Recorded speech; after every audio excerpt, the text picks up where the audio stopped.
السلام علیکم ورحمۃ اللہ وبرکاتہ۔ بہت سارے لوگوں پر حاجت اصلیہ کے علاوہ یعنی غیر ضروری سامان ہونے کی وجہ سے ان کے اوپر قربانی واجب ہوتی ہے، لیکن وہ قربانی نہیں کرتے۔ حاجت اصلیہ میں کون سا ساز و سامان آتا ہے اور حاجت اصلیہ کے علاوہ کون سا ساز و سامان ہے، میں آپ کو بتانے کی کوشش کروں گا۔ آپ ضرور سنیں، دوست و احباب میں بھی اس ویڈیو کو ضرور شیئر کریں تاکہ انہیں بھی پتہ چل جائے کہ حاجت اصلیہ کیا ہے، حاجت اصلیہ کے علاوہ کون سا ساز و سامان ہوتا ہے۔ حاجت اصلیہ جیسے کہ ہمیں روز مرہ اس کی ضرورت پڑتی ہو، جیسے کہ رہنے کا مکان، پہننے کے کپڑے، گھر میں استعمال کا ساز و سامان اور آنے جانے کی سواریاں اور کام کرنے کے اوزار، کپڑے وغیرہ اور مطالعہ کرنے کی کتابیں اور کسان کے لیے ہل بیل وغیرہ جو ہیں، یہ سب حاجت اصلیہ میں داخل ہیں۔ لیکن ان کی وضاحت آپ سنیں گے تو انشاءاللہ آپ کے علم میں اضافہ بھی ہوگا اور آپ کو پتہ چلے گا صحیح معنوں میں کہ ہمارے اوپر قربانی واجب ہے یا نہیں۔ نمبر 1، حاجت اصلیہ میں گھر ہماری ضرورت کا ہوتا ہے، لیکن اگر کسی مسلمان کے پاس 2 گھر ہیں، ایک گرمی کے لیے ایک سردی کے لیے، تو وہ حاجت اصلیہ میں داخل ہیں۔ لیکن تیسرا گھر ہے، چاہے وہ کرائے پر ہو یا نہ ہو، خالی پڑا ہو، اگر وہ نصاب کو پہنچتا ہے تو اس کی وجہ سے قربانی واجب ہوگی۔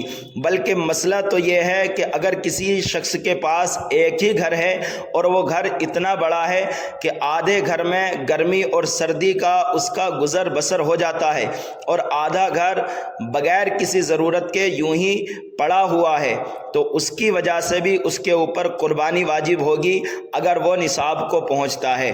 اس بات کا ہمیں خاص خیال رکھنا ہے۔ پہننے کے کپڑے جیسے کہ کہیں پر آتے جاتے ہیں یا ہر روز ان کپڑوں کو ہم پہنتے ہیں، وقتاً فوقتاً ان کی ضرورت پڑتی رہتی ہے، ایسے کپڑے ضرورت میں داخل ہیں۔ لیکن کچھ کپڑے ایسے بھی ہیں جو اچھے ہیں لیکن پہنتے بھی نہیں ہیں اور پھاڑنے یا کسی کو دینے بھی دل نہیں کرتا ہے، تو وہ کپڑے ایسے ہی رکھے رہتے ہیں، تو وہ بھی حاجت اصلیہ سے زائد ہیں۔ نمبر 3، گھر میں استعمال کرنے کا ساز و سامان جس کی ہمیں ہر روز وقتاً فوقتاً ضرورت پڑتی رہتی ہے، جس کے بغیر گزر بسر نہ ہوتی ہو، وہ ساز و سامان ضرورت میں داخل ہے۔ لیکن کچھ ساز و سامان ایسا بھی ہوتا ہے جو گھر کے اندر مہینے 2 مہینے نہیں بلکہ سال 2 سال بھی اس کو ایسے ہی رکھے ہوئے ہو جاتے ہیں اور اس کی کوئی ضرورت ہمیں نہیں پڑتی۔ اگر وہ شوہر کی ملک ہے اور وہ نصاب کو پہنچتا ہے تو اس کی وجہ سے قربانی واجب ہوگی۔ نمبر 4، آنے جانے کی سواریاں جیسے کہ بائک، کار وغیرہ، یہ ضرورت میں داخل ہیں، اس کی وجہ سے ہمارے اوپر قربانی واجب نہیں ہوگی۔ نمبر 5، کام کرنے کے اوزار اور کپڑے وغیرہ۔ دیکھیے، اوزار وغیرہ استعمال کرنے کے جو ہوتے ہیں، کچھ اوزار ایسے ہوتے ہیں کہ استعمال کر کے ان کو چھوڑ دیا جاتا ہے، ان کو پھینکنے بھی دل نہیں کرتا، ان کو بیچنے بھی دل نہیں کرتا، صرف گھر کی اندر رکھے ہوئے ہیں اور ضرورت کے نہیں ہیں۔ اگر وہ بھی نصاب کو پہنچتے ہیں تو ان پر بھی قربانی واجب ہوگی۔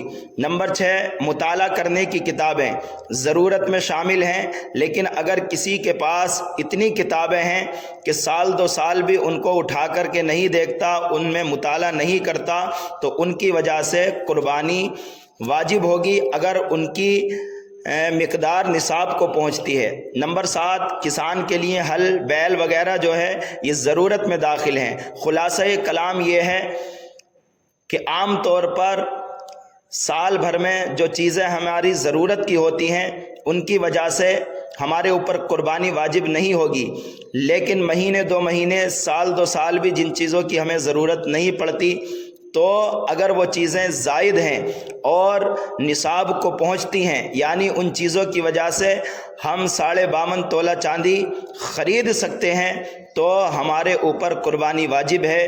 ہمیں اس مسئلے کو اچھے سے یاد رکھ لینا چاہیے۔ واللہ اعلم بالصواب۔